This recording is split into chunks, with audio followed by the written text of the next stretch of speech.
የፍልስጤማውያንም ሰፈር የጌት ሰው ጎልያድ ቁመቱ 6 ክንድ ከስንዝር የሆነ ዋነኛ ጀግና መጣ። በራሱም የናስ ቁር ደፍቶ ነበር። ጥሩርም ለብሶ ነበር። የጥሩሩም ሚዛን 5000 ሰቅል ናስ ነበረ። በእግሮቹም ላይ የናስ ገምባሌ ነበረ። የናስም ጭሬ በትከሻው ላይ ነበረ። የጦሩም የቦ እንደ ሸማኔ መጠቅለያ ነበረ። የጦሩም ሚዛን 600 ሰቅል ብረት ነበረ። ጋሻ ጃግሬውም በፊቱ ይሄድ ነበር። እሱም ቆሞ ወደ እስራኤል ጭፍሮች ጮኸ፣ ለሰልፍ ትሰሩ ዘንድ ለምን ወጣችሁ? እኔ ፍልስጤማዊ፣ እናንተም የሳኦል ባሪያዎች አይደላችሁምን? ለእናንተ አንድ ሰው ምረጡ፣ ወደ እኔም ይውረድ። ከእኔም ጋር ሊዋጋ ቢችል ቢገለኝም ባሪያዎች እንሆናችኋለን። እኔ ግን ባሸንፈው ብገለውም እናንተ ባሪያዎች ትሆናላችሁ፣ ለእኛም ትገዛላችሁ አለ። ፍልስጤማዊውም ዛሬ የእስራኤልን ጭፍሮች ተገዳደርኳቸው፣ እንዋጋ ዘንድ አንድ ሰው ስጡኝ አለ። ሳኦልና እስራኤልም ሁሉ እንዲህ የሚላቸውን የፍልስጤማዊውን ቃል በሰሙ ጊዜ እጅግ ፈሩ፣ ደነገጡም። ዳዊትም የዚያ የኤፍራታዊው ሰው ልጅ ነበረ። ያም ሰው ከቤተልሔም ይሁዳ፣ ስሙም እሴይ ነበር። 8 ልጆች ነበሩት። በሳኦልም ዘመን በዕድሜው አርጅቶ ሸምግሎ ነበር። የእሴይም 3ቱ ታላላቆች ልጆቹ ሳኦልን ተከትለው ወደ ሰልፉ ሄደው ነበር።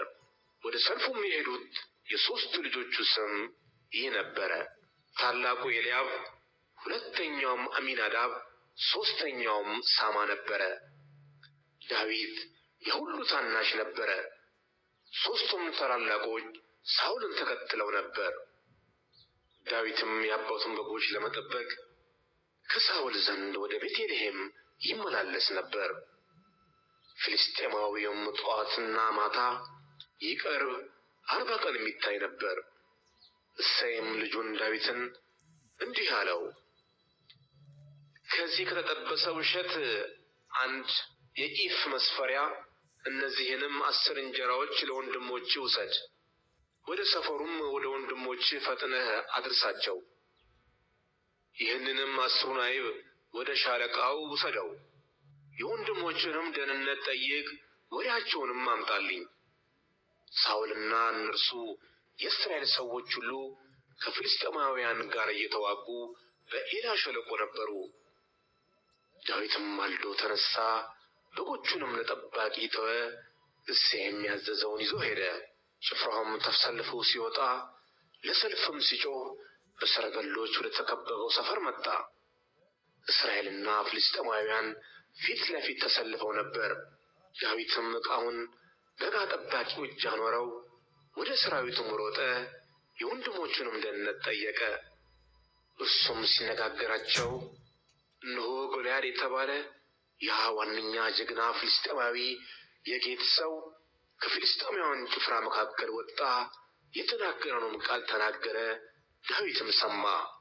የእስራኤልም ሰዎች ሁሉ ሰውየውን ባዩ ጊዜ እጅግ ፈርተው ከእርሱ ሸሹ። የእስራኤልም ሰዎች ይህን የወጣውን ሰው አያችሁትን? በእውነት እስራኤልን ሊገዳደር ወጣ። የሚገድለውንም ሰው ንጉሡ እጅግ ባለጠጋ ያደርገዋል፣ ልጁንም ይድርለታል። የአባቱንም ቤተሰብ በእስራኤል ዘንድ ከግብር ነፃ ያወጣቸዋል አሉ። ዳዊትም ባጠገቡ ለቆሙት ሰዎች ይህን ፍልስጤማዊ ለሚገድል ከእስራኤልም ተግዳሮትን ለሚያርቅ ሰው ምን ይደረግለታል? የሕያውን አምላክ ጭፍሮች የሚገዳደር ይህ ያልተገረዘ ፍልስጤማዊ ማን ነው ብሎ ተናገራቸው። ሕዝቡም ለሚገድለው ሰው እንዲህ ይደረግለታል ብለው እንደ ቀድሞ መለሱለት። ታላቁ ወንድሙም ኤልያብ ከሰዎች ጋር ሲነጋገር ሰማ። የኤልያብም ቁጣ በዳዊት ላይ ነዶ፣ ለምን ወደዚህ ወረድህ? እነዚያን ጥቂት በጎች በምድረ በዳ ለማን ተዋቸው? እኔ ኩራትህንና የልብህን ክፋት አውቃለሁና ሰልፉን ለማየት መጥተሃል አለው። ዳዊትም እኔ ምን አደረጉ?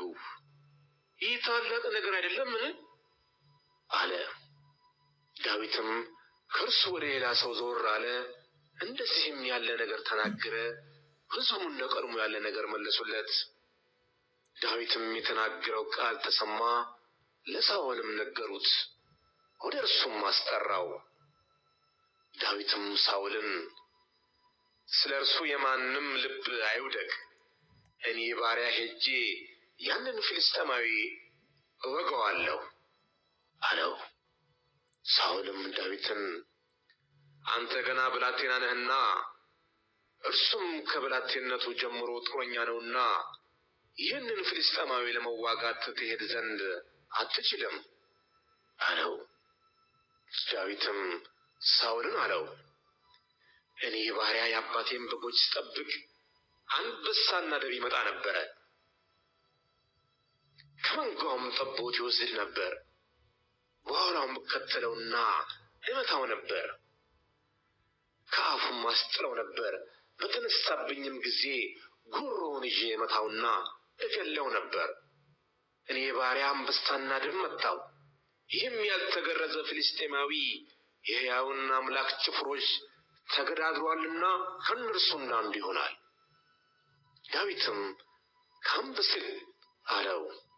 ዳዊትም አወለቀ፣ በትሩንም በእጁ ወሰደ፣ ከወንዝም 5 ድብልብል ድንጋዮችን መረጠ።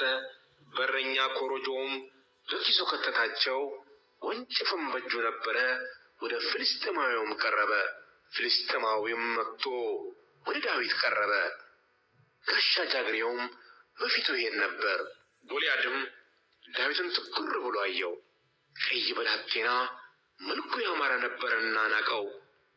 ፍልስጥኤማዊውም ዳዊትን በትር ይዘህ የምትመጣብኝ እኔ ውሻ ነኝን? አለው። ፍልስጥኤማዊውም በአምላኮቹ ስም ዳዊትን ረገመው። ፍልስጥኤማዊውም ዳዊትን ወደ እኔ ና፣ ሥጋህንም ለሰማይ ወፎችና ለምድር አራዊት እሰጣለሁ አለው።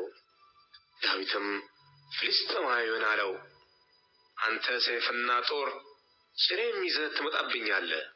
እኔ ግን ዛሬ በተገዳደርኸው በእስራኤል ጭፍሮች አምላክ ስም በሠራዊት ጌታ በእግዚአብሔር ስም እመጣብሃለሁ። እግዚአብሔር ዛሬ አንተን በእጅ አሳልፎ ይሰጣል። እመታህም አለው፣ ራስህንም ካንተ አነሳዋለሁ።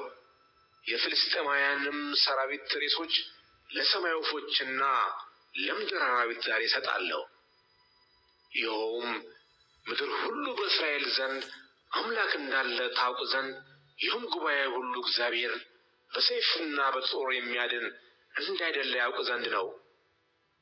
ሰልፉ ለእግዚአብሔር ነውና እናንተንም በእጃችን አሳልፎ ይሰጣል።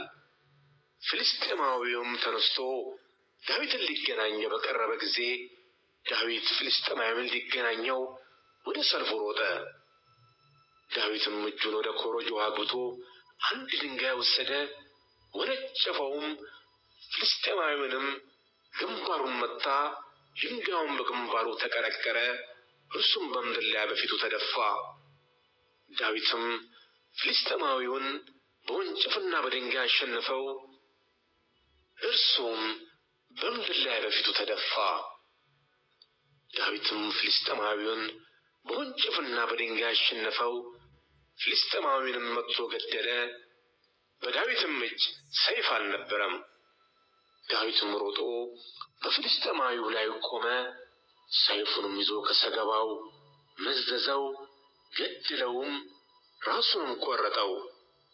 ፍልስጥኤማውያንም ዋናቸው እንደሞተ ባዩ ጊዜ ሸሹ። የእስራኤልና የይሁዳ ሰዎች ተነስተው እልል አሉ። ፍልስጥኤማውያንንም እስከ ጌትና እስከ አስቀሎና በር ድረስ አሳደዷቸው። ፍልስጥኤማውያንም ከሻዕራይም ጀምሮ እስከ ጌትና እስከ አቃሮን ድረስ በመንገድ ላይ የተመቱት ወደቁ። የእስራኤልም ልጆች ፍልስጥኤማውያንን ከማሳደድ ተመልሰው ሰፈራቸውን በዘበዙ። ዳዊትም የፍልስጥኤማዊውን ራስ ይዞ ወደ ኢየሩሳሌም አመጣው። ጋሻ ጦሩን ግን በድንኳን ውስጥ አኖረው። ሳኦልም ዳዊትን ወደ ፍልስጥኤማዊው ሲወጣ ባየ ጊዜ ለሰራዊቱ አለቃ ከፍልስጥኤማውያንም ሰፈር የጌት ሰው ጎልያድ ቁመቱ 6 ክንድ ከስንዝር የሆነ ዋነኛ ጀግና መጣ። በራሱም የናስ ቁር ደፍቶ ነበር፣ ጥሩርም ለብሶ ነበር። የጥሩሩም ሚዛን 5000 ሰቅል ናስ ነበረ። በእግሮቹም ላይ የናስ ገምባሌ ነበረ፣ የናስም ጭሬ በትከሻው ላይ ነበረ። የጦሩም የቦ እንደ ሸማኔ መጠቅለያ ነበረ። የጦሩም ሚዛን 600 ሰቅል ብረት ነበረ። ጋሻ ጃግሬውም በፊቱ ይሄድ ነበር። እሱም ቆሞ ወደ እስራኤል ጭፍሮች ጮኸ፣ ለሰልፍ ትሰሩ ዘንድ ለምን ወጣችሁ? እኔ ፍልስጥኤማዊ እናንተም የሳኦል ባሪያዎች አይደላችሁምን? ለእናንተ አንድ ሰው ምረጡ፣ ወደ እኔም ይውረድ። ከእኔም ጋር ሊዋጋ ቢችል ቢገለኝም ባሪያዎች እንሆናችኋለን። እኔ ግን ባሸንፈው ብገለውም እናንተ ባሪያዎች ትሆናላችሁ፣ ለእኛም ትገዛላችሁ አለ። ፍልስጥኤማዊውም ዛሬ የእስራኤልን ጭፍሮች ተገዳደርኳቸው፣ እንዋጋ ዘንድ አንድ ሰው ስጡኝ አለ። ሳኦልና እስራኤልም ሁሉ እንዲህ የሚላቸውን የፍልስጥኤማዊውን ቃል በሰሙ ጊዜ እጅግ ፈሩ፣ ደነገጡም። ዳዊትም የዚያ የኤፍራታዊው ሰው ልጅ ነበረ። ያም ሰው ከቤተልሔም ይሁዳ፣ ስሙም እሴይ ነበር። 8 ልጆች ነበሩት። በሳኦልም ዘመን በዕድሜው አርጅቶ ሸምግሎ ነበር። የእሴይም 3ቱ ታላላቆች ልጆቹ ሳኦልን ተከትለው ወደ ሰልፉ ሄደው ነበር። ወደ ሰልፉም የሄዱት የ3ቱ ልጆቹ ስም ይህ ነበረ፣ ታላቁ ኤልያብ፣ ሁለተኛውም አሚናዳብ፣ ሦስተኛውም ሳማ ነበረ። ዳዊት የሁሉ ታናሽ ነበረ። 3ቱም ታላላቆች ሳኦልን ተከትለው ነበር። ዳዊትም የአባቱን በጎች ለመጠበቅ ከሳኦል ዘንድ ወደ ቤተልሔም ይመላለስ ነበር። ፍልስጥኤማዊውም ጠዋትና ማታ ይቀርብ 40 ቀን የሚታይ ነበር። እሴይም ልጁን ዳዊትን እንዲህ አለው፣ ከዚህ ከተጠበሰው እሸት 1 የኢፍ መስፈሪያ እነዚህን